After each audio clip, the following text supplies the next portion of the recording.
What's up, people? My name is Abby. I'm original concrete rocker from the Bronx Boys rocking crew, Bronx, New York. My name is Powerful Pex. I've been dancing since 1977. Oh yeah, well, for the record, my name is Corey Montalvo, aka Ice.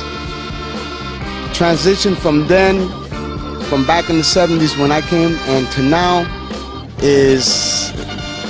it's like saying space. That'll be Jupiter, and we'll be in the Bronx, in the hallways. Everything was buildings, black, in the park, concrete, nothing but concrete. Everybody getting cut up, dancing, and it was more family over there then than now. Now it's actually even before it was really strict, like blacks and Latinos. Now we got Asians, we got Germans, we got cats from Poland. I mean, we got Puerto Ricans, blacks, whites, Jews, and it looks like some sort of religion for me that's overcome anything I've seen. I never seen an Arab and a Jewish guy hang out like they hang out here. Never in my life.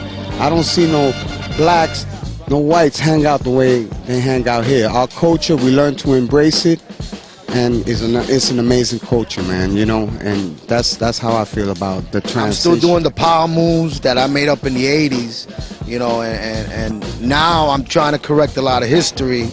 A lot of people, I've been on the internet for like 2 years, so, you know, I've been educating people on what really happened, you know what I mean? So, you know, as far as which guy made up what move, what is air moves, what are power moves, what is footwork, what is a suicide, what is a float, you know, so, you know, we're here to correct all the errors that have been made. So, you know, we're doing it humbly and respectfully, you know, we're not doing it out of malice or anything, but we're just letting them know that, you know, where the foundation came from, you know what I'm saying?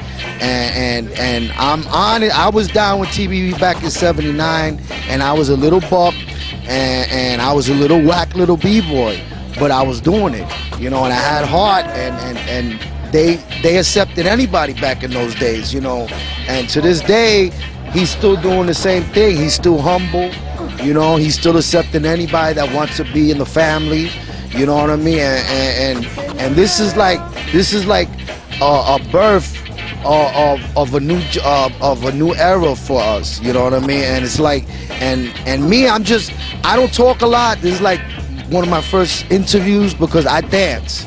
You know, I say my thing on the floor. One of the things I experience is like a lot of people, a lot of these young cats that are coming up don't acknowledge the history of what's, you know, what this day brought. And you know, I mean, like Cross One, I mean, he's contributed to hip hop so much. You know what I'm saying? There's kids that walk right by him and don't acknowledge. They don't acknowledge who this man is. They don't even acknowledge who this man is. You know, myself and several others. And that's about the dance in general, like how the dance has evolved. The dance evolved, like, I don't know what they're doing now, what kind of drugs they taking. But, I mean, I think they what I could say about that, wow, it's so different. Before it was just top rocking and floor rocking.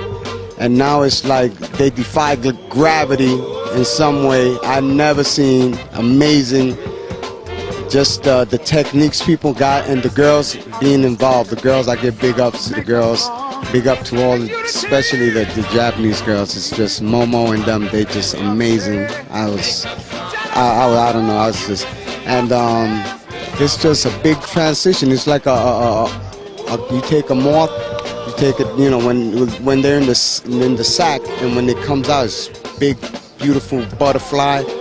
That's what's the big transition from the cocoon to the butterfly, which is now. It's amazing for me, man. You know, that's how I feel. I grew up. Before we start, I want to say one thing. Me and Corey grew up together. Corey, we're like cousins. Okay, my moves elevated to his moves. You know what I mean? If you see my dancing and his dancing, it's like the next evolution. You know, I was doing head mills, he did halos. I was doing an air twist, he made it into the ninja. You know what I mean? So we're bonded together. Power and air. You know, power moves and the air moves. And I give him the respect that he gives me. You know what I mean? And we're like family, so I want to give the mic to him so he could say what he has to say. Because, you know, this is a man that is... Well, for us in particular, it was really a way for us to be able to gain back a sense of identity. That because you have to keep in mind that we come from a totally different demographic. Back then, you know, there wasn't really much that we had for us to really look forward to. A lot of us came from very dysfunctional homes too. You know, some of us were exposed to things like substance abuse or alcoholism or domestic violence and things of that nature. At the same time too, we had a government that pretty much disenfranchised us as a community as well. So again, we didn't have anything really to identify with. What hip-hop did for us essentially was that it gave us a chance to be able to get back a sense of identity within the youth culture, but at the same time be able to dictate it according to our terms. So in other words, when you had, for example, the graffiti artists, when they went out there and they did what they did, they said, well, we're going to go ahead and we're going to bomb this train, but that's how we're going to do it. And it doesn't make a difference what everybody else says. That was the same thing with the B-boy. The B-boy was able to go out there, he was able to put text and vocabulary into his moves, but he's the one that called the shots at the end of the day. So it's something that essentially became us. And that's why I think because it was such a radical social revolution that came out of pretty much out of nothing, that's the reason why today you see the fruit of that very impact today. I mean, of course, unbeknownst to us, none of us would have never known that we were going to have the kind of impact that 25, 30 years for some of us, the culture has had today.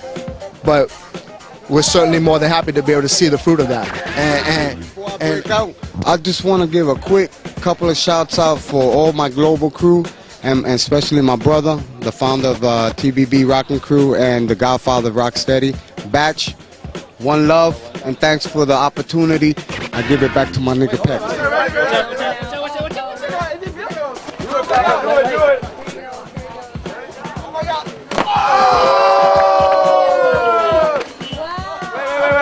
This is the only time I get to do this.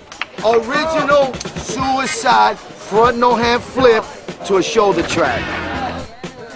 And here comes the new generation. Alright, go ahead. Oh! Yeah! Thank you. See? And then together, we're the present. There you go. Future and past. Put it together. Thank you very much.